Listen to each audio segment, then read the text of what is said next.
Mi esposo me grabó en secreto mientras dormía por meses y envió videos a sus amigos para que calificaran mis posiciones. Llevaba 3 años casada con Rick cuando empecé a notar cosas raras.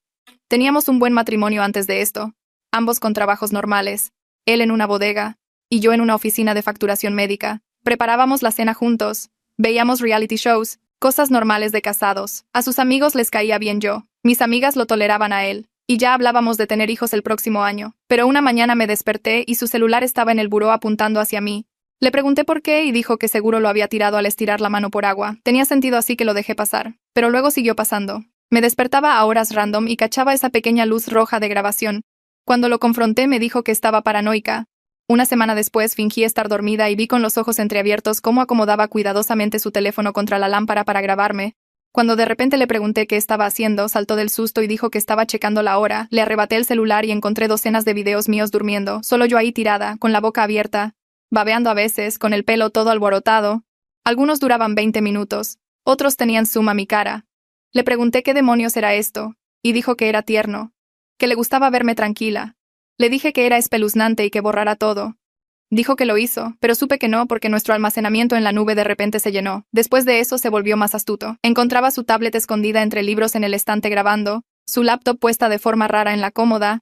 Una vez encontré una cámara entera que no sabía que teníamos escondida detrás de la planta en nuestra recámara.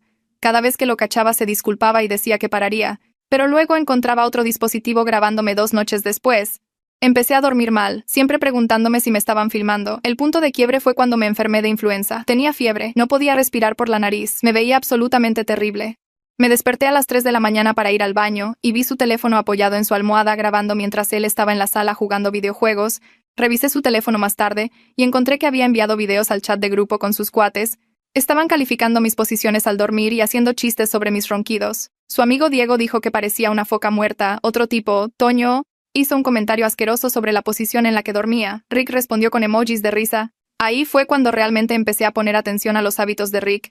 Resulta que mi esposo tenía una obsesión rara con su sueño. Necesitaba condiciones perfectas, máquina de ruido blanco, cortinas blackout, una almohada especial por la que pagó 4,000 pesos. No me dejaba prender ninguna luz si me levantaba al baño. Tomaba melatonina todas las noches exactamente a las 10:30. Si algo interrumpía sus 8 horas estaba insoportable por días. Literalmente tenía una app para rastrear su sueño y me enseñaba su puntaje cada mañana como si me importara. Toda su familia sabía que no debían llamar después de las 9 porque Rick necesitaba su tiempo de desconexión. Su mamá una vez se disculpó conmigo por llamar a las 9:15 por una emergencia familiar. Así que decidí que si él quería documentar mi sueño, yo le ayudaría a entender cómo se ve realmente el mal sueño. Empecé con algo simple. Esperaba a que entrara en sueño profundo alrededor de la medianoche y de repente jadeaba súper fuerte como si me estuviera ahogando. Él saltaba de la cama en pánico para revisarme y yo fingía seguir dormida. Hice esto al azar, tal vez 2 veces por semana. Empezó a verse agotado. Luego subí el nivel. Bajé una app que hace sonidos sutiles y espeluznantes con temporizador. Susurros, rechinidos, ruidos de rasguños. La programé para sonar a horas random entre las 2 y las 5 de la mañana, con el volumen justo para despertarlo, pero no lo suficiente para saber de dónde venía. Se convenció de que teníamos ratones en las paredes. Hizo venir al fumigador 2 veces. El tipo no encontró nada. Empecé a ser sonámbula. Nunca lo había hecho en mi vida. Pero de repente me levantaba a las 3 de la mañana, y simplemente me paraba a su lado de la cama. Él se despertaba conmigo ahí parada, mirando a la nada. Cuando intentaba guiarme de vuelta a la cama, yo balbuceaba cosas sin sentido sobre cámaras observándonos. Empezó a dormir con un ojo abierto. La obra maestra fue cuando su hermano Carlos nos visitó. Carlos sabía de los videos porque estaba en ese chat de grupo y pensaba que era graciosísimo. Así que mientras ambos dormían, preparé la propia cámara de Rick para grabarlo a él. Pero primero lo maquillé mientras estaba noqueado por su melatonina. Nada loco. Solo lo suficiente para verse raro, labial, un poco de sombra de ojos y cejas dibujadas. Luego lo grabé durmiendo así por 1 hora. A la mañana siguiente envié el video a su chat de grupo desde su teléfono mientras él estaba en la regadera. Su teléfono empezó a vibrar en la barra de la cocina mientras corría el agua en el baño. Yo estaba ahí parada haciendo café, y veía la pantalla iluminarse una y otra vez. Mensaje tras mensaje apareciendo en la pantalla bloqueada. Las vistas previas eran suficientes para ver qué pasaba. No manches, güey, ¿qué es esto de alguien llamado Beto? Jajaja, perdiste una apuesta, güey, de otro número. 3 emojis de risa de Diego. Agarré el teléfono y lo desbloqueé con la misma contraseña que había usado desde que nos casamos, la que nunca pensó en cambiar. El chat de grupo estaba vuelto loco. Alguien preguntó si era una broma. Toño hizo un chiste sobre Rick uniéndose a un show drag. Otro tipo que no reconocí subió una captura de la cara de Rick dormido con el maquillaje y agregó 10 de 10 ni de pedo me lo doy. Se lo estaban acabando de la misma manera que me acabaron a mí cuando estaba enferma de influenza, babeando y congestionada. La regadera se apagó. Puse el teléfono exactamente donde estaba y volví a servirme mi café agregando la crema despacio mientras mis manos se mantenían completamente firmes. Rick salió del baño con su ropa de trabajo y el pelo todavía húmedo y estiró la mano por su teléfono sin mirarme. Probablemente planeaba checar su puntaje de sueño como hacía cada bendita mañana. Observé su cara mientras lo agarraba y veía las notificaciones. Su expresión pasó de normal a confundida en unos 2 segundos. Desbloqueó el teléfono y empezó a scrollear, y pude ver el momento exacto en que entendió qué pasó porque se le fue todo el color de la cara. Abrió un poco la boca, siguió bajando y bajando leyendo mensaje tras mensaje, y sus manos empezaron a temblar. Me miró a mí parada ahí con mi taza de café, luego a su teléfono y luego a mí otra vez. Caminó rápido hacia mí y sostuvo el teléfono entre nosotros, preguntando con la voz más aguda de lo normal cómo entré a su teléfono y si yo envié eso. Tomé un sorbo de café y lo miré por encima del borde de la taza diciéndole que era la misma contraseña que ha tenido por 3 años y que sí yo lo envié, que ahora sabía cómo se siente que la gente te juzgue mientras duermes y no puedes defenderte. Se me quedó viendo como si me hubiera salido otra cabeza diciendo que esto era completamente diferente, que lo que él hizo era tierno, que solo me veía dormir porque me amaba y que yo le puse maquillaje y se lo mandé a sus amigos para humillarlo. Dejé mi taza de café más fuerte de lo que quería e hizo un ruido fuerte contra la barra y le dije, ¿tierno? Me grabaste sin mi permiso por meses, enviaste videos míos babeando y roncando a tus cuates para que calificaran mi cuerpo e hicieran chistes. Diego dijo que parecía una foca muerta. Toño hizo comentarios asquerosos sobre mis posiciones al dormir. Y tú respondiste con emojis de risa como si fuera lo más gracioso que hubieras visto. La cara de Rick pasó de blanca a roja y dijo que solo estaban bromeando, que los hombres bromean así y que no significaba nada. Sentí algo caliente y agudo subir por mi pecho y le grité que nunca di mi consentimiento para ser filmada. Nunca acepté que extraños vieran videos de mi cuerpo cuando estaba vulnerable y dormida. Que violó mi privacidad por entretenimiento y la compartió con gente que apenas conozco. Así que sí le hice experimentar una pequeña fracción de lo que eso se siente, y ahora estaba molesto porque sus amigos se reían de él, como todos se rieron de mí. Abrió la boca para responder, pero no salió nada por un segundo. Luego dijo, me has estado torturando por semanas. Los sonidos, pararte sobre mí, el ahogo falso. ¿Tienes idea de cómo ha sido eso?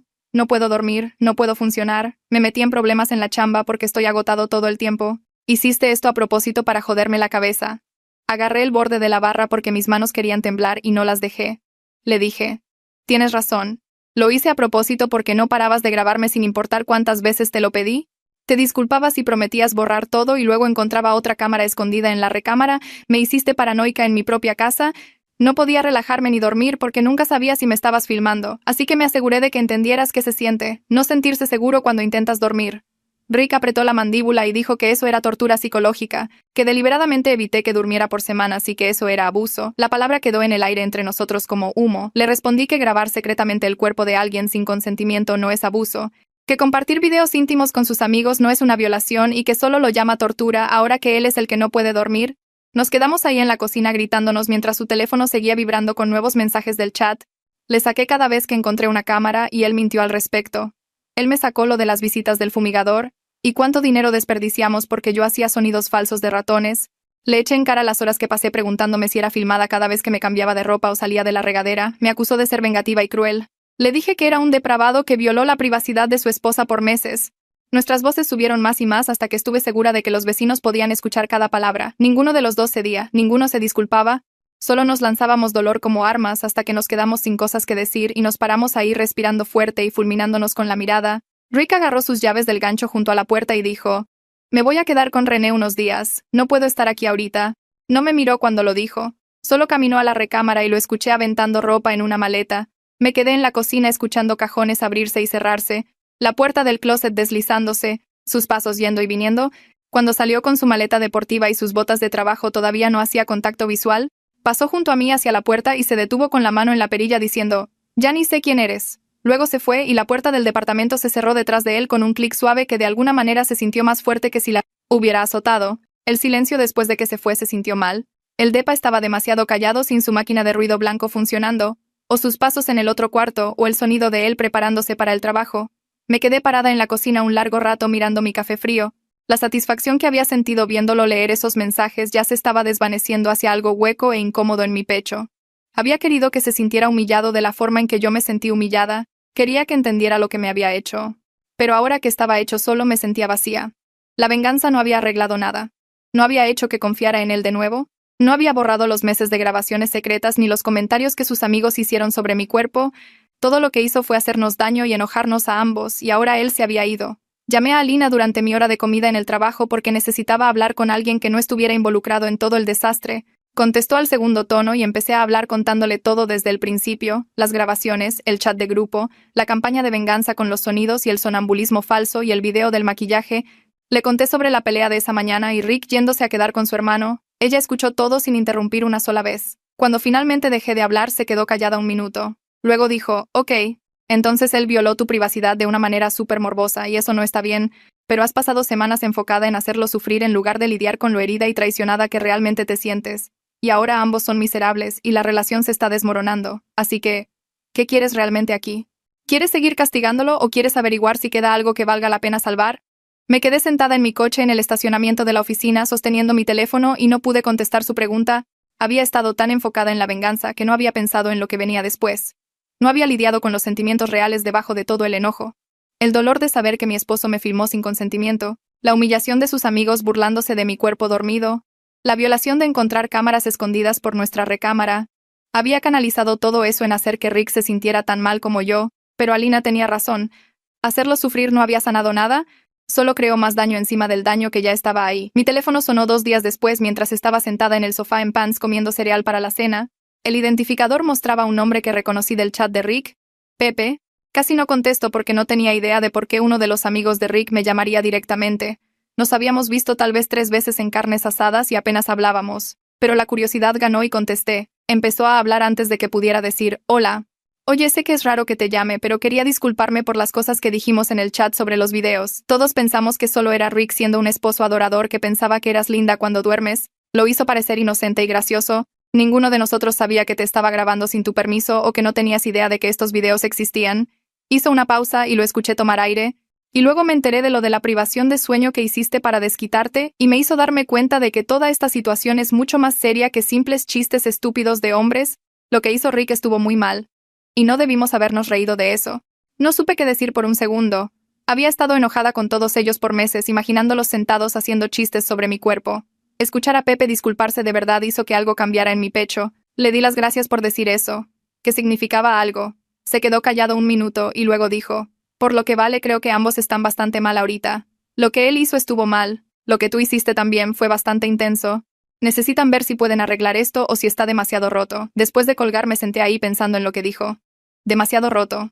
Las palabras se repetían en mi cabeza. Pasé los siguientes 2 días apenas durmiendo en el departamento que se sentía contaminado por todo lo que pasó.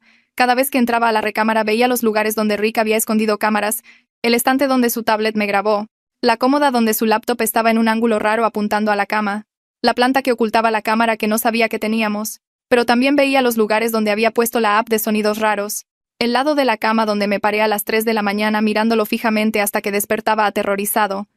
Ambos habíamos convertido nuestro hogar en un campo de batalla. Ninguno de los dos podía sentirse seguro o cómodo aquí ya. La recámara especialmente se sentía envenenada. Intenté dormir en el sofá, pero eso no ayudó porque todo el departamento cargaba el peso de lo que nos habíamos hecho. Mi teléfono vibró con un mensaje de Rick al tercer día. ¿Podemos hablar?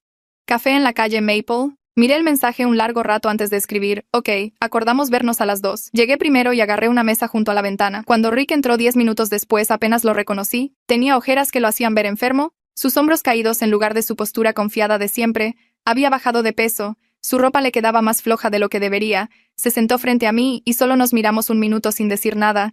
Se veía terrible, agotado y derrotado y triste. Yo probablemente no me veía mucho mejor. Rick se aclaró la garganta y envolvió ambas manos alrededor de su taza de café. Dijo que lo que hizo estuvo mal, que realmente no entendió qué tan violada me debía haber sentido hasta que pasó por su propia versión de eso. Los problemas de sueño y la paranoia constante le hicieron ver cuánto control tiene alguien sobre ti cuando tu propia cama no se siente segura. Se disculpó por hacerme pasar por eso primero y se le quebró la voz en la última palabra. Lo vi jugar con el cartón de su taza y noté que sus uñas estaban más mordidas de lo usual.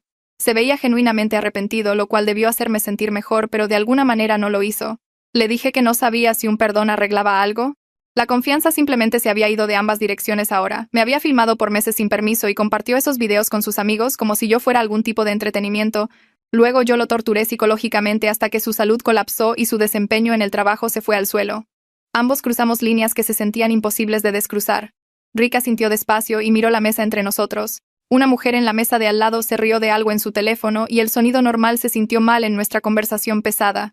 sugirió terapia de pareja después de una larga pausa, dijo que haría lo que fuera para arreglar las cosas y reconstruir lo que solíamos tener. Casi me río porque la terapia se sentía como poner una curita en un hueso roto. Cómo sentarnos en una oficina a hablar de nuestros sentimientos iba a borrar meses de traición y venganza. Pero acepté intentar una sesión solo para ver si algo era salvable. Tal vez tenía miedo de estar sola, o tal vez una pequeña parte de mí todavía recordaba amarlo antes de que todo saliera mal. Agendamos una cita para la semana siguiente con una consejera que cubría su seguro.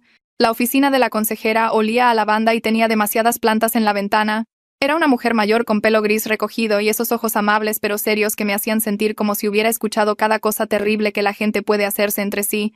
Rick y yo nos sentamos en extremos opuestos de un sofá beige que intentaba demasiado ser cómodo. La consejera nos pidió explicar por qué estábamos ahí, y ambos empezamos a hablar a la vez.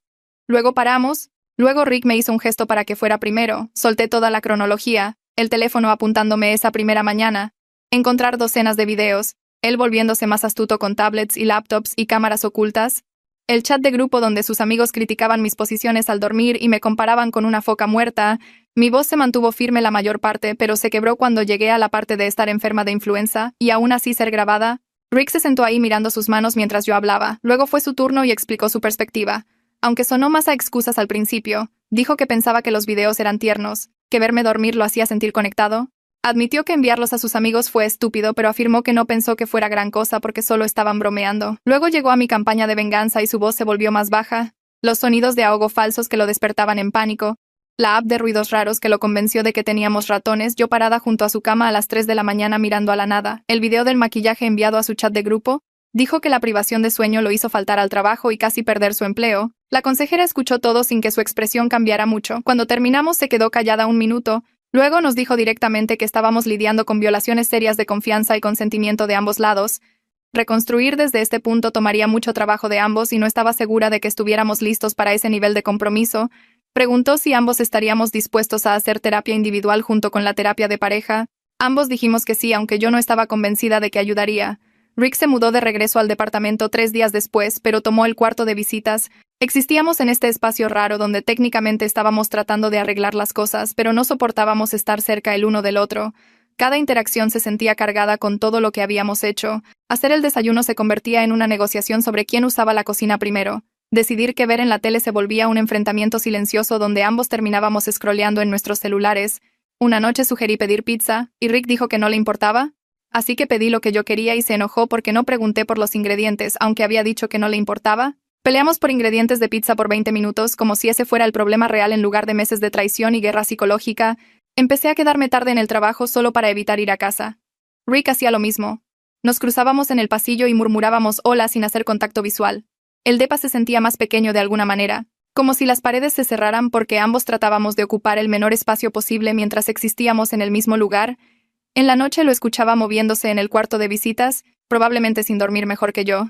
La máquina de ruido blanco ya no estaba, tampoco las cortinas blackout ni la almohada cara. Me pregunté si las había tirado o simplemente ya no podía usarlas sin pensar en todo lo que pasó. Rick llegó temprano un martes viéndose peor de lo usual. Fue directo al cuarto de visitas y cerró la puerta. Le di espacio por 1 hora. Luego toqué para preguntar si quería cenar. Abrió la puerta y me dijo que su jefe lo había apartado esa tarde. Le preguntó si todo estaba bien en casa, porque el desempeño de Rick había caído muchísimo. Había llamado reportándose enfermo 3 veces en 2 semanas. Perdió una fecha límite de entrega. Llegó tarde 2 veces. Su jefe no lo dijo directamente, pero el mensaje era claro. Un problema más, y Rick podría quedarse sin trabajo. Inventó una excusa sobre un virus estomacal, pero su jefe no pareció convencido. Rick se sentó en la orilla de la cama de visitas con la cabeza entre las manos. Dijo que no se había dado cuenta de qué tan mal se habían puesto las cosas del sueño hasta que su jefe señaló todas las formas en que afectaba su trabajo. El trabajo en la bodega no era elegante, pero pagaba decente y tenía buenas prestaciones. Perderlo arruinaría todo, especialmente ahora con los costos de la terapia y potencialmente separándonos. Me paré en la puerta, sin saber qué decir. Una parte de mí se sentía culpable porque yo causé los problemas de sueño que llevaron a esto, pero otra parte recordaba todos esos videos y el chat de grupo y sentía que tal vez él merecía algunas consecuencias. Me conformé con decirle que sentía que su trabajo estuviera en riesgo y lo dejé solo. Al día siguiente en el trabajo, Alina me jaló a la sala de descanso durante la comida. Tenía esa mirada en su cara que significaba que sabía algo que yo no quería escuchar. Preguntó si la hermana de Rick, Mercedes, conocía a alguien en nuestra oficina. Dije que tal vez por qué. Alina explicó que aparentemente Mercedes había mencionado algo sobre problemas en mi matrimonio a alguien que conocía, a alguien que trabajaba en facturación. Ahora la gente estaba hablando. Nada específico, gracias a Dios, pero suficiente para que los compañeros me dieran miradas compasivas y hicieran preguntas cuidadosas sobre cómo estaba. Quería desaparecer debajo de mi escritorio. La idea de que la gente en el trabajo supiera algo sobre mi desastre personal me daba escalofríos. Le pregunté a Alina qué exactamente decía la gente. Dijo que solo que mi matrimonio pasaba por una mala racha y podría estar separándome de mi esposo. Podría ser peor. Pero aún así se sentía horrible tener mi vida privada convertida en chisme de oficina. Pasé el resto del día evitando contacto visual con todos y comiendo en mi escritorio en lugar de la sala de descanso. Cuando Janet de cuentas por cobrar preguntó si estaba bien. Dije que estaba bien con una sonrisa que probablemente parecía más una mueca. La segunda sesión de terapia la semana siguiente fue peor que la primera. La consejera quería enfocarse en comunicación y límites, lo cual sonaba bien en teoría. Pero cada vez que Rick intentaba explicar su lado salía mal. Seguía llamando a lo de grabar un error de juicio como si accidentalmente me hubiera filmado en lugar de hacerlo deliberadamente por meses. Me puse a la defensiva sobre las tácticas de venganza diciendo que él merecía saber cómo se sentía. Hablamos en círculos por 40 minutos sin llegar a ningún lado. Finalmente la consejera levantó la mano y nos interrumpió. Dijo que no estábamos listos para el trabajo de reconciliación todavía porque ninguno de los dos podía tomar responsabilidad completa por lo que habíamos hecho. Ambos estábamos demasiado enfocados en justificar nuestras acciones y culpar a la otra persona. Sugirió que hiciéramos 2 semanas de terapia individual antes de volver para otra sesión de pareja. Tal vez trabajar en nuestras propias cosas por separado nos ayudaría a escucharnos realmente. Rick aceptó de inmediato. Yo asentí, pero por dentro pensaba que todo esto no tenía sentido. No puedes arreglar con terapia una confianza rota. Mi teléfono sonó mientras hacía la cena ese jueves. Número desconocido pero con lada local, así que contesté. La voz al otro lado dijo llamarse César y que era uno de los amigos de Rick del chat de grupo. Reconocí el nombre como el tipo que me había llamado foca muerta. Mi primer instinto fue colgar. Pero la curiosidad me mantuvo en la línea. César empezó a disculparse antes de que pudiera decir nada. Dijo que se había enterado de todo lo que pasó con el video del maquillaje y la venganza del sueño. Quería que supiera que se sentía mal por los comentarios que hizo en el chat. Explicó que Rick siempre hacía parecer los videos inocentes y tiernos como si solo fuera un esposo adorador que pensaba que yo era linda cuando dormía. Ninguno de ellos sabía que Rick estaba filmando sin mi conocimiento o consentimiento. Pensaron que yo sabía y que estaba de acuerdo, lo cual obviamente hacía que la broma pareciera menos horrible en ese momento. Escuchar que yo no tenía idea cambió como César veía toda la situación. Dijo que lo que hizo Rick fue espeluznante y estaba mal y sentía haber sido parte de ello. Le agradecí por llamar porque sí significaba algo escuchar una disculpa real de uno de ellos. Después de colgar me quedé en la cocina pensando en cómo Rick había presentado los videos a sus amigos. Por supuesto que lo hizo parecer inofensivo. Probablemente se convenció a sí mismo de que era inofensivo también. El trabajo se volvió abrumador la siguiente semana. Un paciente llamó para disputar una factura por un procedimiento que su seguro debió haber cubierto. Saqué su cuenta y vi que el reclamo había sido denegado por alguna razón técnica que no era culpa suya ni nuestra, puras tonterías de la aseguradora. El paciente estaba molesto y traté de explicar la situación, pero seguía hablando encima de mí, poniéndose más ruidoso. Sentí lágrimas empezando y me excusé rápido, prácticamente corriendo al baño. Me encerré en un cubículo y solo lloré. Todo se sentía demasiado grande y mal. El matrimonio desmoronándose, los problemas de trabajo de Rick, el chisme de oficina, las sesiones de terapia que no ayudaban, la voz enojada del paciente haciendo eco en mi cabeza mezclada con recuerdos de encontrar esos videos y los amigos de Rick riéndose de mis ronquidos. No podía parar de llorar aunque sabía que necesitaba calmarme y volver al trabajo. Alina me encontró 10 minutos después. Debió notar que me fui y vino a checar. Me convenció de tomarme el día personal diciendo que me cubriría con nuestra supervisora. Me llevó a casa aunque era la mitad de su turno. Me hizo té en mi propia cocina mientras yo me sentaba en el sofá sintiéndome vacía. Admití en voz alta por primera vez que no creía que el matrimonio pudiera salvarse. Las palabras se sintieron enormes y aterradoras. Alina se sentó a mi lado y dijo que estaba bien, que a veces las cosas se rompen demasiado para arreglarlas. Se quedó por 2 horas haciéndome compañía hasta que me sentí lo suficientemente estable para estar sola. Esa tarde me senté en el sofá mirando las paredes del depa mientras Rick se movía en la cocina haciendo té. El silencio entre nosotros se sentía pesado y mal. Sabía lo que tenía que decir, pero las palabras se atoraban en mi garganta. Finalmente solo lo solté. Le dije que necesitábamos separarnos de verdad. No solo dormir en cuartos diferentes, sino vivir separados por un tiempo. Su cara se puso pálida y dejó su taza tan fuerte que el té se derramó. Abrió la boca como si quisiera discutir, pero nada salió. Pasamos la siguiente hora sentados en la mesa de la cocina revisando la logística con voces planas y exhaustas. ¿Quién se queda con el depa? ¿Cómo dividir las cuentas? ¿Qué decirle a nuestras familias? Cada detalle práctico se sentía como otro clavo en el ataúd de nuestro matrimonio. Rick se frotaba los ojos y noté que sus manos temblaban. Finalmente aceptó mudarse con su hermano René temporalmente mientras veíamos los siguientes pasos. A la mañana siguiente vi a Rick empacar su ropa y cosas de baño en maletas. Se movía lento como si le doliera el cuerpo. Dobló cada camisa con cuidado y alineó sus zapatos en filas ordenadas en la segunda maleta. Todo se sentía surreal y final, como si estuviera viendo nuestro matrimonio terminar en tiempo real a través del simple acto de separar pertenencias. Empacó su almohada fina y la máquina de ruido blanco, su cargador de la app de sueño, el bote de melatonina del baño. Todas las cosas que solían molestarme ahora solo me ponían triste. Cuando cerró la última maleta, el sonido hizo eco en el departamento silencioso. Se paró ahí sosteniendo ambas bolsas, mirándome como si quisiera decir algo importante, pero no encontraba las palabras. Luego solo salió y cerró la puerta tras él. El depa se sentía demasiado callado después de que Rick se fue. Caminé por cada cuarto esperando escuchar su máquina de ruido blanco o el sonido de él moviéndose. La recámara se veía mal sin sus cosas en la cómoda. El baño se sentía vacío sin su cepillo de dientes en el lavabo. Me cachaba escuchando si estaba, aunque sabía que se había ido. Esa primera noche no pude dormir nada. El silencio me presionaba como un peso. Me di cuenta de que a pesar de todo, a pesar de las grabaciones y la venganza y todo el dolor, me había acostumbrado a tenerlo aquí. Ahora el silencio era su propio tipo de castigo. Me acosté mirando el techo, preguntándome si había cometido un error enorme. Tal vez pudimos haberlo resuelto de alguna manera. Tal vez me rendí muy fácil. Pero luego recordé a sus amigos riéndose de mí en ese chat, y la sensación de ser observada mientras dormía. Y supe que estábamos demasiado rotos para arreglarnos. 3 días después fui a la sesión de terapia sola. Rick me mensajeó 1 hora antes diciendo que no podía llegar por una emergencia de trabajo. Casi canceló, pero decidí ir de todos modos. La consejera pareció sorprendida cuando llegué sola. Preguntó dónde estaba Rick y le expliqué lo del trabajo. Asintió y dijo que podíamos usar el tiempo para hablar individualmente. Me preguntó qué quería yo de la relación. ¿Quería arreglar las cosas o solo tenía miedo de estar sola y empezar de nuevo? La pregunta me pegó fuerte. Me senté ahí picándome las uñas tratando de encontrar la respuesta honesta. Una parte de mí extrañaba a Rick. Extrañaba las partes buenas de nuestro matrimonio antes de que todo saliera mal. Pero otra parte de mí se sentía aliviada de tener espacio de él. La consejera esperó pacientemente mientras yo trabajaba mis pensamientos en voz alta. Al final de la sesión todavía no tenía una respuesta clara, pero al menos me estaba haciendo las preguntas correctas. La hermana de Rick, Mercedes, me llamó 2 días después. Vi su nombre en mi teléfono y se me cayó el estómago. Esperaba que defendiera a Rick o me culpara por la separación. En cambio, empezó diciendo que Rick le había contado todo sobre las grabaciones y mi venganza. Dijo que amaba a su hermano, pero lo que hizo fue espeluznante y estaba mal. Entendía por qué yo no podía simplemente perdonar y seguir adelante. Escucharla decir eso me hizo llorar. Había estado tan preocupada de que todos tomaran su lado y pensaran que yo era la mala por mis tácticas de venganza. Mercedes dijo que Rick se estaba quedando con René y parecía realmente deprimido. Apenas comía y pasaba la mayor parte del tiempo durmiendo o mirando su teléfono.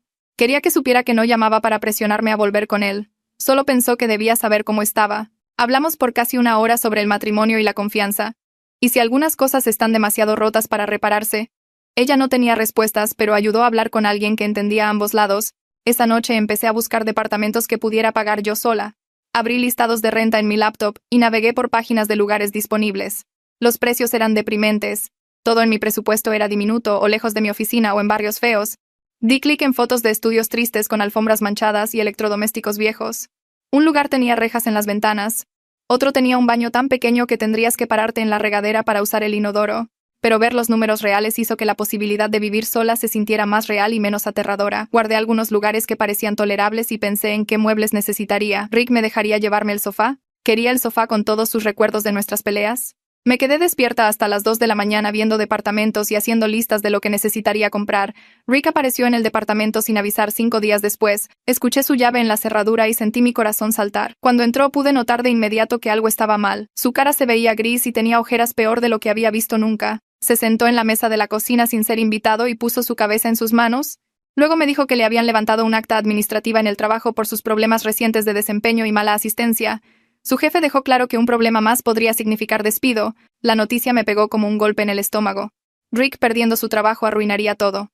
No solo para él, sino para ambos financieramente. Todavía teníamos cuentas conjuntas y deuda compartida. Si él no podía pagar su mitad de las cosas, yo me quedaría cubriendo todo con mi sueldo de facturación médica. Me miró con esa expresión desesperada preguntando qué debía hacer. No tenía una respuesta. Terminamos hablando por horas esa noche, realmente hablando por primera vez desde que todo explotó. Rick admitió que empezó a grabarme porque se sentía desconectado de mí. Verme dormir lo hacía sentir cerca de mí de una forma rara. Lo dijo en voz alta como si supiera qué tan jodido sonaba, pero no podía explicarlo mejor. Seguía diciendo que sabía que no excusaba la violación o el hecho de que compartió videos sin mi consentimiento. Se le quebró la voz cuando habló de qué tan estúpido había sido al enviar esos videos a sus amigos. Dijo que nunca pensó en cómo me sentiría si me enteraba. Solo quería que sus cuates pensaran que su esposa era linda o algo así. La explicación me enojó otra vez. Pero al menos finalmente estaba siendo honesto sobre su lógica retorcida. Le conté a Rick sobre el alcance completo de la campaña de venganza. Admití detalles que no había mencionado antes, como la app de sonidos raros y cómo deliberadamente me paraba sobre él para activar su paranoia. Expliqué cómo planeé cada interrupción de sueño para hacerlo tan miserable como fuera posible. Se puso muy callado mientras yo hablaba. Su cara se puso pálida y sus manos empezaron a temblar. Luego me dijo que había tenido pesadillas sobre mí parada ahí viéndolo. Se despertaba a medianoche en casa de René pensando que yo estaba en el cuarto. Escucharme admitir que lo hice a propósito le hizo darse cuenta de qué tan genuinamente asustado había estado durante esas semanas. Dijo que entendía ahora qué se sentía no sentirse seguro en tu propio espacio, estar siempre esperando que algo malo pasara. Su voz era apenas un susurro cuando dijo que sentía haberme hecho sentir así primero. Ambos empezamos a llorar sentados en extremos opuestos del sofá. Estábamos de luto por lo que solíamos tener antes de que las grabaciones y la venganza lo destruyeran. Rick se estiró hacia mí en un momento, y casi tomó su mano. Pero me alejé en el último segundo. Y él también. Ambos sabíamos que el consuelo físico no arreglaría la confianza rota entre nosotros. La confianza se había ido y probablemente nunca volvería. Nos sentamos ahí llorando por separado por lo que parecieron horas. Eventualmente Rick se paró y dijo que debía irse. Caminó a la puerta y volteó a mirarme una vez más. Luego se fue y escuché su coche arrancar en el estacionamiento. Me quedé en el sofá hasta que salió el sol pensando en todo lo que habíamos perdido y preguntándome si alguno de los dos se sentiría completo de nuevo. Rick me miró desde el otro lado del sofá con esos ojos cansados y preguntó si creía que alguna vez podríamos superar esto. La pregunta quedó en el aire entre nosotros como algo pesado. Abrí la boca y luego la cerré de nuevo. Finalmente le dije que honestamente no sabía. Las grabaciones me hicieron sentir violada e insegura en mi propia casa. Mi venganza lo hizo sentir de la misma manera.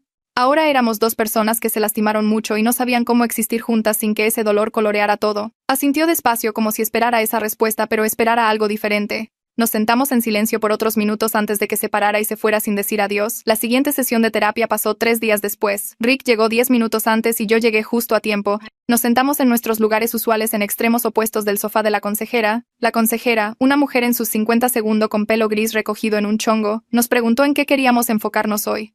Rick me miró y yo miré al piso. Ella esperó. Finalmente dije que no sabía si podía perdonarlo por lo que hizo.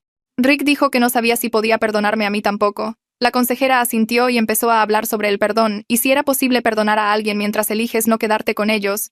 Explicó que el perdón no significaba olvidar o excusar lo que pasó.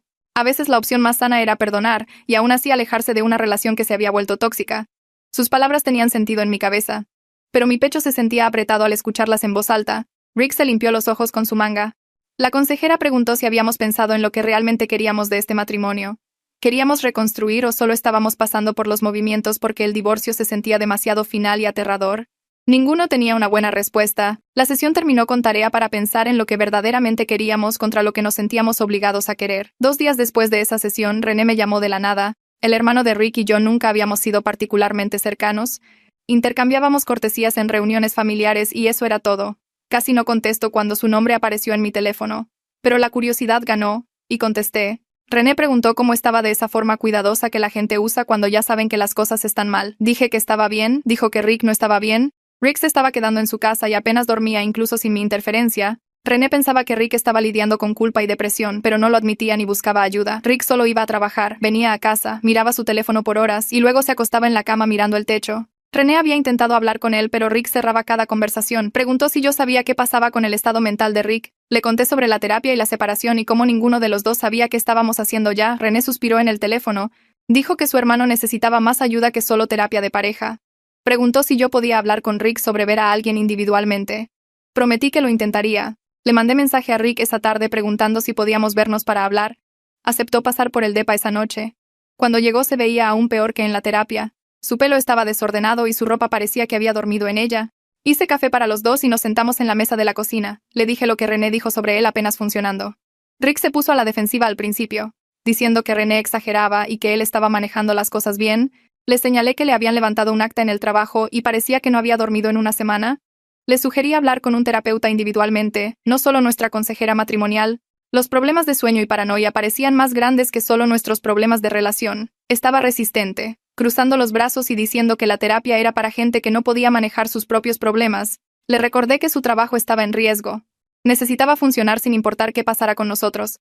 Eso pareció llegarle, se sentó callado un minuto y luego preguntó si realmente creía que ayudaría. Dije que no sabía, pero no podía hacer daño. ¿Aceptó buscar a alguien? Antes de irse me agradeció por importarme lo suficiente para mencionarlo. La gratitud en su voz me cerró la garganta. 2 semanas se arrastraron con contacto mínimo entre nosotros. Me enfoqué en el trabajo y pasé las tardes viendo series que había guardado. Una noche Alina me convenció de bajar una app de citas solo para ver qué había. Creé un perfil usando fotos viejas de antes de que todo se desmoronara. En 1 hora tenía matches y mensajes. Un tipo llamado Marcos parecía agradable, trabajaba en sistemas. Le gustaba el senderismo y probar restaurantes nuevos. Chateamos por unos días y luego me invitó a un café. Dije que sí mayormente para ver si podía imaginarme con alguien más. La cita estuvo bien. Marcos fue educado y gracioso e hizo buenas preguntas. Pero me sentí culpable todo el tiempo, aunque Rick y yo estábamos separados y técnicamente no estaba haciendo nada malo. Cada vez que Marcos se reía de algo que yo decía pensaba en la risa de Rick. Cuando Marcos tocó mi mano a través de la mesa me alejé automáticamente. Me di cuenta a la mitad de la cita que no estaba lista para seguir adelante todavía, aunque el matrimonio pudiera haber terminado. Le dije a Marcos que la pasé bien, pero no estaba en el lugar mental correcto para salir con alguien. Fue comprensivo al respecto. Fui a casa y borré la app. 3 días después, Rick me mandó un mensaje a las 11 de la noche preguntando si ya lo estaba reemplazando. Se me cayó el estómago. Pregunté de qué hablaba. Mandó una captura de mi perfil de citas que alguien aparentemente le había mandado, probablemente un amigo en común que me vio en la app. La pelea por mensajes que siguió fue fea. Me acusó de seguir adelante antes de que siquiera hubiéramos averiguado qué estábamos haciendo. Le contesté que estábamos separados y podía hacer lo que quisiera. Dijo que estaba probando que nunca me importó realmente arreglar las cosas. Le dije que no tenía derecho a enojarse después de lo que hizo. Fuimos y vinimos así por 1 hora, ambos diciendo cosas diseñadas para lastimar. Finalmente le dije que me dejara en paz y bloqueé su número. Él debió haber bloqueado el mío también porque mi siguiente mensaje no se entregó. Aventé mi teléfono al otro lado del cuarto y lloré lágrimas de enojo en mi almohada. Alina apareció en mi depa a la mañana siguiente con bagels y café. Me había mensajeado preguntando si estaba bien, y cuando no respondí solo vino. La dejé entrar y le conté sobre la pelea. Escuchó mientras yo despotricaba sobre Rick siendo un hipócrita, y qué tan injusto era que pudiera enojarse por una sola cita cuando él había violado mi privacidad por meses. Cuando finalmente se me acabó la energía, Alina dijo que necesitaba desbloquear a Rick y realmente hablar con él sobre límites y expectativas durante la separación. Pelear por mensaje y luego bloquearnos no resolvía nada. Dije que no quería hablar con él. Señaló que todavía estábamos casados y teníamos finanzas compartidas y no podíamos simplemente ignorarnos para siempre. Tenía razón, pero lo odiaba. Esa tarde desbloqueé a Rick y mandé un mensaje preguntando si podíamos vernos para establecer algunas reglas básicas. ¿Aceptó? Nos vimos en la misma cafetería donde tuvimos nuestra conversación después de que se mudó. Rick llegó primero, y ya había pedido mi bebida usual. El gesto se sintió cargado de significado. Nos sentamos y saqué mi teléfono para tomar notas. Dije que necesitábamos límites claros para la separación. Rick asintió. Acordamos que estábamos separados pero no saliendo con otras personas todavía. Nos comunicaríamos sobre asuntos prácticos como cuentas y el contrato del DEPA. Ambos seguiríamos yendo a terapia individual y juntos para ver qué queríamos. Nada de bloquearnos o pelear por mensaje. Si necesitábamos discutir, lo haríamos en persona o en terapia donde alguien pudiera mediar. Rick agregó que deberíamos ser honestos sobre nuestros estados mentales y no esconder si uno de nosotros estaba batallando. Acepté eso. Escribir todo hizo que la separación se sintiera más real y estructurada en lugar de este limbo desordenado en el que habíamos estado. Antes de irnos, Rick mencionó que había encontrado un terapeuta y tenía su primera cita agendada. Le dije que estaba orgullosa de él por dar ese paso. 3 semanas después, Rick me mensajeó preguntando si podíamos ir a comer. Cuando nos vimos se veía mejor de lo que se había visto en meses. Todavía cansado pero más presente de alguna manera. Me dijo que su terapeuta pensaba que tenía problemas de control y ansiedad que se mostraban en la obsesión con el sueño y el comportamiento de grabar. Estaba trabajando en entender por qué sentía la necesidad de documentar y controlar su ambiente tan rígidamente. Escucharlo hablar de eso sin poner excusas o tratar de minimizar lo que hizo causó que algo cambiara en mi pecho. Esta fue la primera vez que sentí un destello de esperanza de que tal vez él realmente entendía la gravedad de lo que había hecho. Pregunté en qué más estaba trabajando en terapia.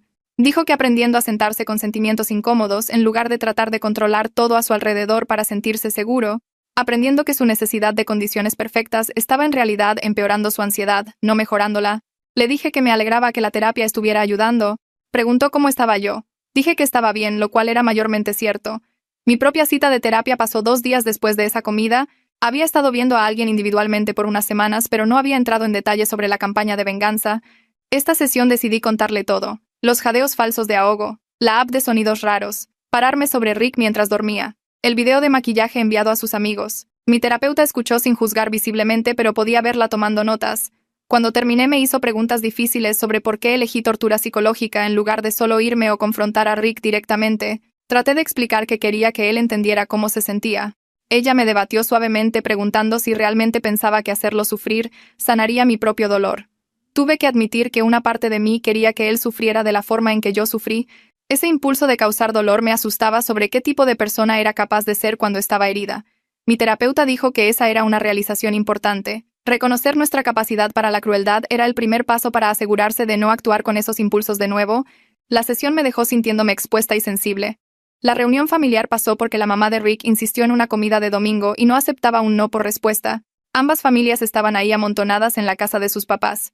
Rick y yo habíamos estado evitando eventos familiares, pero su mamá dijo que había pasado mucho tiempo y extrañaba vernos. Llegamos por separado, lo cual su mamá notó inmediatamente. Durante la comida la gente seguía preguntando dónde estábamos viviendo ahora y por qué llegamos en coches diferentes. Finalmente la mamá de Rick preguntó directamente si todo estaba bien con nosotros.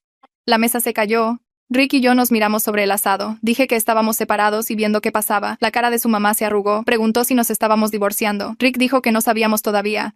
Mis papás se veían preocupados, pero se quedaron callados. La hermana de Rick, Mercedes, preguntó qué pasó. Di una versión suavizada sobre problemas de confianza y necesitar espacio. Rick agregó que ambos estábamos en terapia y tratando de trabajar las cosas. Su mamá empezó a llorar diciendo que esperaba que le diéramos nietos. El resto de la comida fue incómoda y tensa. La gente trataba de hacer plática normal, pero todo se sentía forzado. Cuando me fui, mi mamá me abrazó fuerte y susurró que apoyaba lo que sea que yo decidiera. La mamá de Rick no quiso mirarme. La oficina de la abogada olía a papel viejo y café que había estado ahí demasiado tiempo. Rick y yo nos sentamos en sillas que no combinaban, separados por una mesita con una caja de pañuelos. La abogada era una mujer en sus 50 segundos que parecía haber escuchado cada historia terrible de matrimonio. Y la nuestra no la impactaría. Sacó una carpeta y empezó a explicar cómo funcionaba el divorcio en nuestro estado. División de bienes significaba partir todo lo que teníamos a la mitad o ver quién compró qué y cuándo. El contrato del DEPA estaba a nombre de ambos, así que tendríamos que decidir quién se quedaba o si ambos nos mudábamos. Habló de tiempos. Cómo tomaría al menos 6 meses desde la solicitud hasta la finalización si estábamos de acuerdo en todo. Más tiempo si peleábamos por cosas. Los costos se sumaban rápido cuando enlistó tarifas de trámite y su tarifa por hora y costos de corte. Rick preguntó por la casa para la que habíamos estado ahorrando. El enganche estaba en nuestra cuenta de ahorros conjunta. Ella dijo que eso se dividiría también a menos que acordáramos otra cosa. Escucharla, poner todo en términos legales, hizo que todo se sintiera pesado y real de una forma que nuestras peleas nunca lo hicieron. Esto no era solo sobre sentimientos heridos ya. Esto era papeleo y firmas y dividir la vida que habíamos construido juntos pieza por pieza. Cuando salimos de la oficina una hora después, ninguno dijo nada hasta que llegamos al estacionamiento. Rick preguntó si quería ir a comer y dije que no, necesitaba estar sola. Me senté en mi coche por 20 minutos después de que él se fue. Mirando el volante y sintiendo que no podía respirar bien, llegué a medio camino a casa antes de tener que orillarme porque estaba llorando demasiado fuerte para ver el camino. Mis manos temblaban en el volante y mi pecho se sentía apretado como si alguien estuviera sentado en él. Las palabras de la abogada seguían sonando en mi cabeza sobre dividir bienes y finalizar el divorcio y seguir adelante por separado. Agarré mi teléfono y llamé a Rick sin pensarlo. Contestó al segundo tono y solo empecé a llorar más fuerte cuando escuché su voz. Le dije que no estaba lista para esto. Que sentarme en esa oficina hizo todo demasiado real y no sabía si realmente podía seguir con terminar nuestro matrimonio. Se quedó callado un segundo. Luego dijo que se sentía igual después de irse. Ninguno de los dos quería rendirse completamente, aunque nos hubiéramos lastimado tanto. Nos quedamos en el teléfono por casi una hora, ambos llorando y hablando de cómo llegamos a este punto. Rick dijo que haría cualquier cosa para arreglar las cosas si yo estaba dispuesta a intentar. Dije que necesitábamos darle a la terapia una oportunidad real. No solo pasar por los movimientos, sino realmente trabajar en nuestros problemas. Acordamos comprometernos a 3 meses más de terapia seria antes de tomar cualquier decisión final sobre el divorcio. Si no podíamos arreglar las cosas en ese tiempo, al menos sabríamos que intentamos todo. Cuando colgamos me sentí exhausta, pero también como que tal vez había un poquito de esperanza. El avance sucedió en nuestra cuarta sesión de terapia conjunta después de recomitirnos. La consejera le pidió a Rick explicar por qué me grabó y en lugar de sus excusas usuales sobre ser tierno o querer sentirse cerca de mí, solo se sentó ahí callado un largo rato. Luego dijo que fue una violación y lo sabía ahora.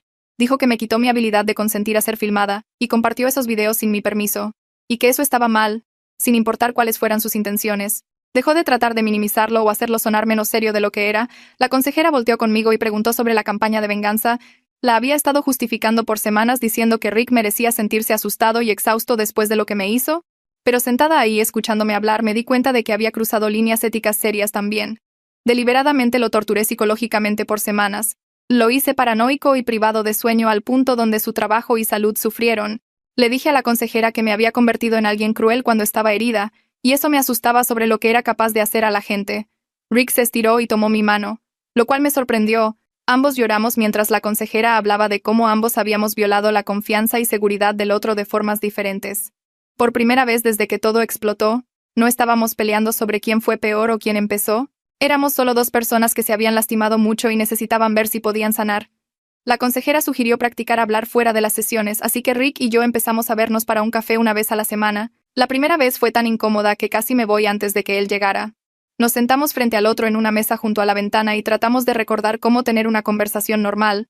La consejera nos había enseñado esta cosa donde hablas de temas neutrales primero, antes de entrar en algo pesado. Así que hablamos del trabajo y el clima, y esta serie que solíamos ver juntos.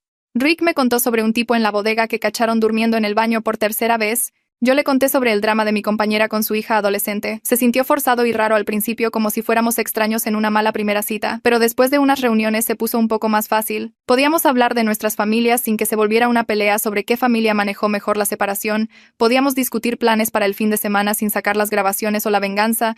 Una vez Rick hizo un chiste sobre algo estúpido que dijo su amigo y me reí. Realmente me reí por primera vez en meses con él. Fue solo un momento pequeño, pero se sintió como progreso.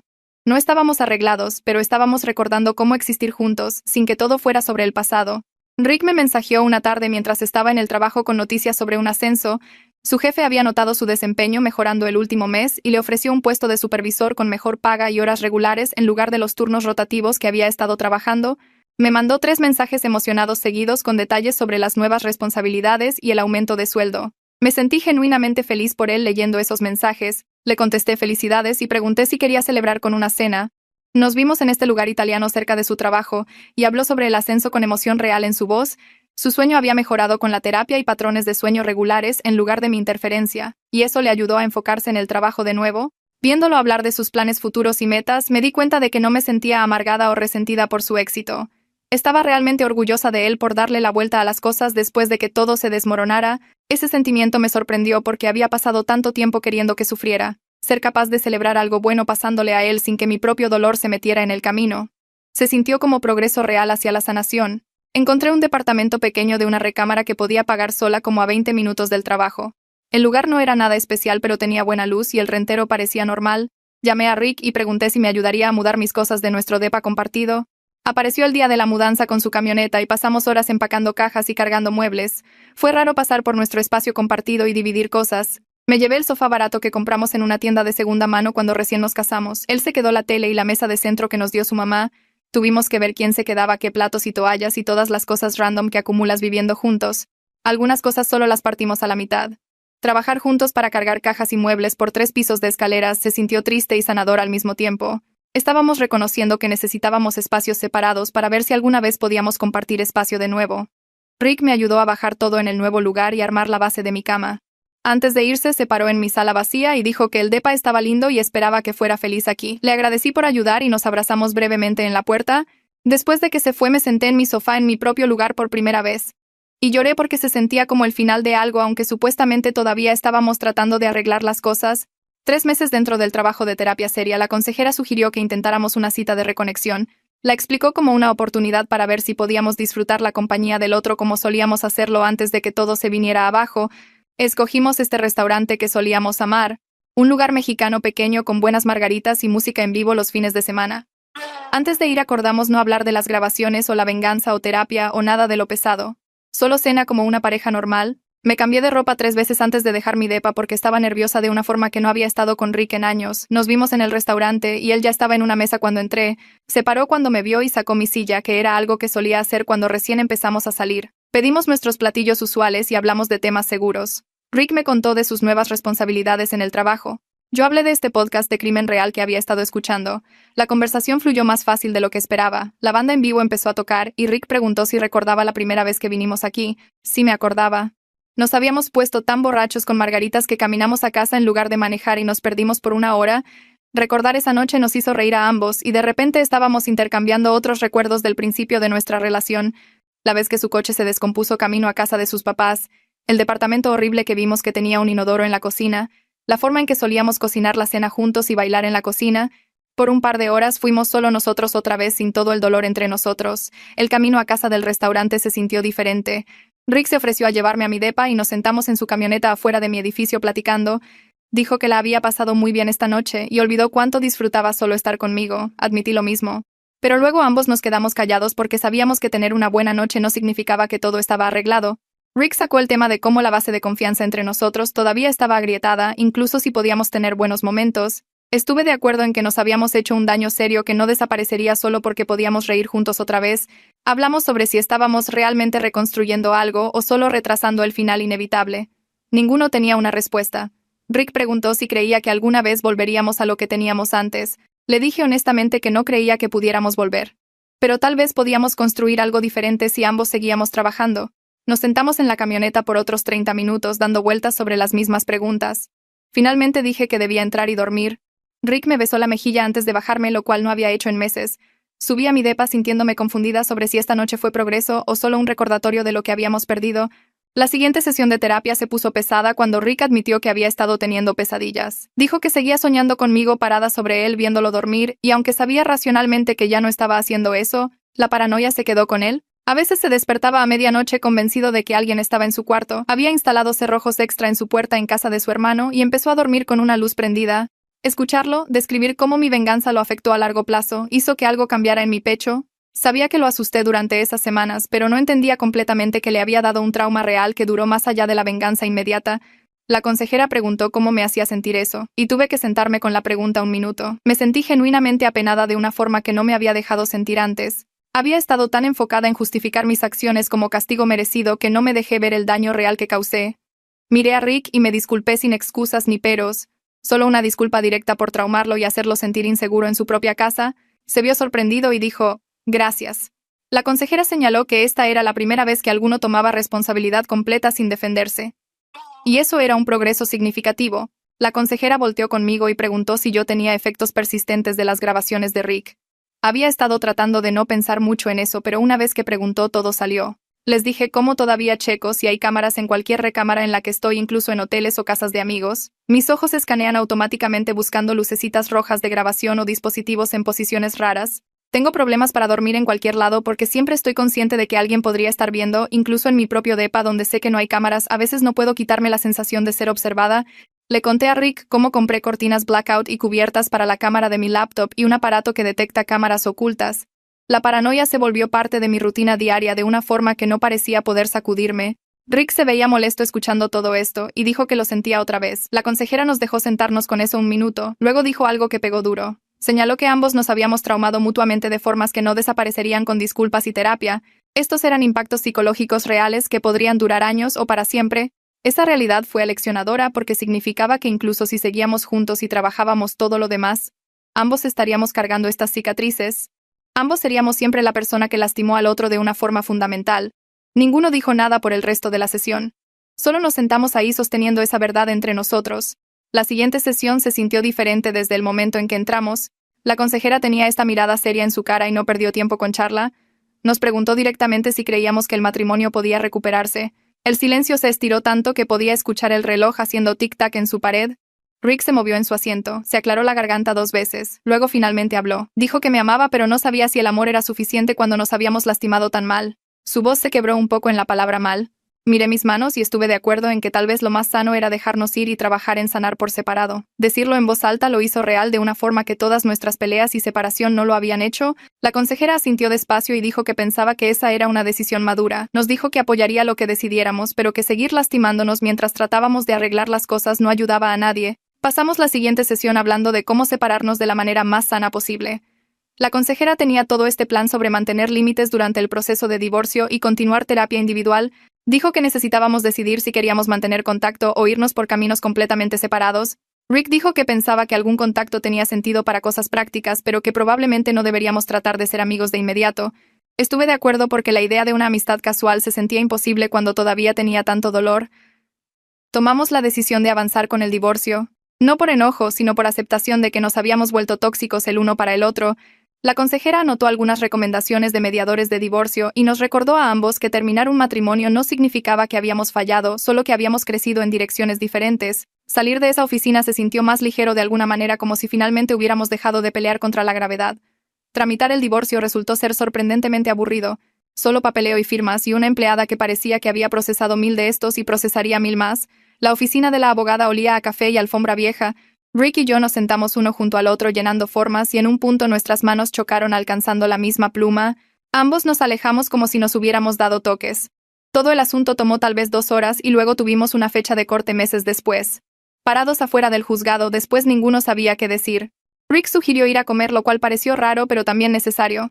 Fuimos a este restaurante al que solíamos ir a veces y hablamos de cosas prácticas como dividir muebles y actualizar a nuestras familias. Le dije que podía quedarse la máquina de ruido blanco y la almohada fina.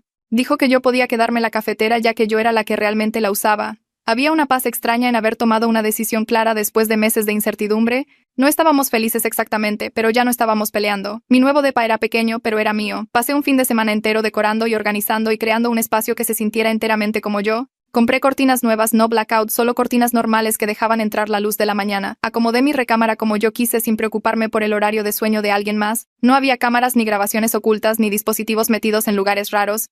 La libertad de controlar mi propio ambiente sin considerar los requisitos rígidos de alguien más se sintió increíble.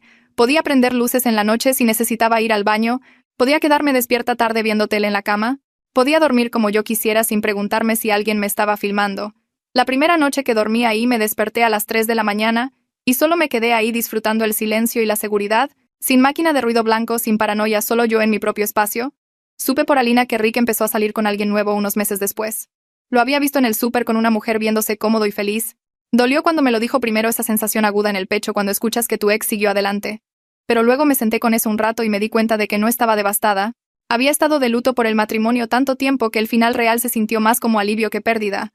La mujer no era nadie que yo conociera, lo cual lo hizo más fácil de alguna manera. No me torturé imaginándolos juntos o comparándome con ella. Solo sentí esta aceptación rara de que Rick estaba viviendo su vida, y yo estaba viviendo la mía, y esas vidas ya no se traslapaban.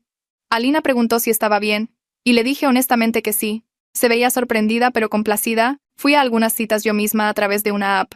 Nada serio, solo café o cena con diferentes tipos para ver qué había. Encontré que era mucho más cautelosa sobre privacidad y límites de lo que solía ser. En la segunda cita con este tipo llamado Marcos, hizo un chiste sobre revisar mi teléfono y corté eso de inmediato. Le dije a parejas potenciales desde el principio que necesitaba tomar las cosas lento. Y si parecían intensos o despectivos con los límites, lo terminaba ahí mismo. Había aprendido a confiar en mis instintos cuando algo se sentía mal en lugar de ignorar las banderas rojas como hice con Rick. Un tipo parecía genial hasta que mencionó que tenía cámaras en cada cuarto de su casa por seguridad. Terminé mi café y me fui. Tal vez era inocente. Tal vez no, pero ya no me arriesgaba. El divorcio se finalizó un martes cualquiera en abril. Tomé la tarde libre del trabajo para procesar las emociones. La audiencia duró tal vez 15 minutos. El juez hizo algunas preguntas básicas. Verificó que hubiéramos acordado todo. Firmamos unos papeles y eso fue todo. 3 años de matrimonio terminaron en una sala de juzgado que olía a limpiador de pisos. Salí al sol de primavera y me sentí triste pero también más ligera, como si hubiera estado cargando algo pesado por meses y finalmente lo bajé. Me sentí en mi coche un rato solo respirando. Luego llamé a Alina y le pregunté si quería ir a cenar para marcar la ocasión. Dijo que absolutamente y que estaba orgullosa de mí. Fuimos a este lugar italiano y pedí vino y pasta y me dejé sentir lo que sea que saliera sin juzgarlo. 6 meses después del divorcio me encontré a Rick en el súper. Estaba en la sección de frutas tratando de ver qué manzanas comprar cuando escuché a alguien decir mi nombre. Volteé, y ahí estaba viéndose saludable y descansado. Tuvimos una conversación breve que se sintió sorprendentemente normal. Preguntó cómo estaba. Pregunté por su trabajo, mencionó que se había mudado a un lugar nuevo, le conté de mi ascenso en el trabajo, hablamos por tal vez 5 minutos, y me di cuenta de que no me sentía enojada o herida viéndolo ya, solo este cariño distante por alguien que solía conocer bien. Se veía diferente de alguna manera, más relajado, y me pregunté si yo me veía diferente para él también. Dijimos adiós y nos fuimos por caminos separados en la tienda, y me sentí bien al respecto. No feliz, no triste, solo bien. Empecé a dormir mejor en mi propio depa. La hiperconciencia de cámara se desvaneció gradualmente. Dejé de revisar cada esquina y escanear buscando luces de grabación. La recámara se sintió segura de nuevo, verdaderamente segura, de una forma que no había sido desde que descubrí los videos de Rick por primera vez. Podía dormir con la boca abierta y mi pelo desordenado y no importarme porque nadie estaba viendo o juzgando o compartiendo videos con sus amigos. Vivir sola me ayudó a reclamar la privacidad y paz que las grabaciones y la venganza destruyeron. Algunas noches me despertaba, y solo apreciaba el silencio y la seguridad. Sin paranoia, sin miedo, solo sueño. Me compré sábanas lindas y una almohada cómoda e hice mi recámara un lugar donde realmente quería estar en lugar de un campo de batalla. Un año después del divorcio me senté en mi depa una tarde y reflexioné sobre todo lo que pasó. Ambos tomamos decisiones terribles que lastimaron al otro gravemente. Las grabaciones fueron una violación que nunca superaré del todo. A veces todavía checo si hay cámaras en cuartos de hotel o casas de amigos. Esa paranoia se volvió parte de mí de una forma que no pude sacudirme completamente. Y mi venganza cruzó líneas de las que no estaba orgullosa. Deliberadamente aterroricé a Rick y destruí su sueño y su sentido de seguridad. No podía pretender que eso estaba bien solo porque él me lastimó primero. Pero aprendí lecciones importantes sobre límites y consentimiento, y formas sanas de manejar la traición. Aprendí que la venganza no sana nada realmente. Aprendí que algunas violaciones son imperdonables y eso está bien. Aprendí a confiar en mis instintos y alejarme cuando algo se siente mal. El matrimonio terminó mal, pero salí de él más fuerte y más consciente de lo que necesitaba y merecía. 3 meses después de que el divorcio fue final, mi jefa me llamó a su oficina y pensé que tal vez estaba en problemas por algo. En cambio, me ofreció un ascenso a especialista senior de facturación con un aumento del 15% y mi propio equipo pequeño para manejar. Dije que sí de inmediato sin siquiera pensarlo. Porque por primera vez en años sentí que podía manejar más responsabilidad en lugar de apenas mantener mi cabeza fuera del agua. El dinero extra significaba que podía pagar un depa más lindo o ahorrar para unas vacaciones reales en lugar de solo sobrevivir quincena a quincena. Empecé el nuevo rol 2 semanas después y descubrí que era realmente buena manejando gente y resolviendo problemas cuando mi cerebro no estaba consumido con planes de venganza o drama matrimonial. Mis compañeros me felicitaron y me llevaron por tragos después del trabajo, y me di cuenta de que había estado tan envuelta en la situación de Rick que había dejado de ser una persona real con metas y ambiciones más allá de solo pasar cada día. En lo que hubiera sido nuestro 5º aniversario de bodas, mi teléfono vibró con un mensaje de Rick. Casi no lo abro porque imaginé que sería enojado o patético, pero en cambio solo decía que sentía todo y esperaba que estuviera bien.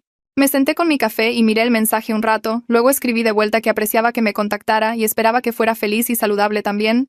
Nos mensajeamos tal vez 10 minutos, solo cosas simples sobre cómo ambos estábamos mejor ahora, y cómo el divorcio fue probablemente la decisión correcta, aunque llegar ahí apestó. Mencionó que estaba saliendo con alguien nuevo y preguntó si yo estaba saliendo, y le dije que había ido a algunas citas, pero nada serio todavía. La conversación se sintió rara, pero no mal como hablar con alguien que solía conocer en la universidad en lugar de alguien que violó mi privacidad por meses. Terminamos acordando que estábamos mejor separados y deseándonos lo mejor, y realmente lo dije en serio en lugar de solo ser educada. Mi terapeuta sugirió que buscara grupos de apoyo para gente lidiando con violaciones de privacidad, así que encontré uno que se reunía los martes en la tarde en un centro comunitario. En el centro, la primera reunión entré a un cuarto con otras 8 personas sentadas en círculo, y cuando fue mi turno de compartir, les conté sobre las grabaciones de sueño y cómo todavía checaba cuartos de hotel por cámaras 2 años después. Escuchar las historias de otras personas me hizo sentir menos sola porque todos entendían la violación específica de tener tus momentos privados convertidos en entretenimiento sin tu consentimiento. Una mujer tuvo a su ex instalando cámaras en su baño, otro tipo tuvo a su roomie grabándolo cambiándose de ropa, y todos asentimos cuando alguien describió la paranoia, que nunca se va del todo. Seguí yendo a las reuniones cada semana y me encontré abriéndome más sobre lo de la venganza también, admitiendo que crucé líneas tratando de lastimar a Rick de vuelta y que la culpa pesaba a veces. El grupo no me juzgó por ello, solo escuchó y compartieron sus propios sentimientos complicados sobre querer venganza, contra querer sanar, y lentamente empecé a sentirme menos rota. 2 años después de que todo explotó con Rick, conocí a alguien en la fiesta de cumpleaños de una amiga que realmente escuchó cuando expliqué mis límites sobre privacidad y consentimiento. Empezamos a salir despacio teniendo conversaciones reales sobre niveles de comodidad y lo que ambos necesitábamos para sentirnos seguros en una relación. Él nunca trató de apurarme a nada físico y checaba constantemente si yo estaba bien con cómo progresaban las cosas. Le conté sobre las grabaciones en nuestra 4ª cita porque quería que entendiera por qué era cuidadosa con ciertas cosas y solo asintió y dijo que respetaba eso y nunca haría nada para hacerme sentir observada o violada. Hemos estado juntos 6 meses ahora, y soy genuinamente feliz de formas que no creí posibles después del desastre de Rick. Puedo dormir junto a él sin preguntarme si me está filmando. Y cuando dice que respeta mis límites, realmente le creo porque lo prueba con sus acciones cada maldito día. Mirando atrás a todo lo que pasó, las grabaciones y la venganza y el divorcio, todo se sintió terrible mientras lo vivía, pero salí más fuerte y más lista sobre cómo se ven realmente las relaciones sanas y no cambiaría ese conocimiento. Nada.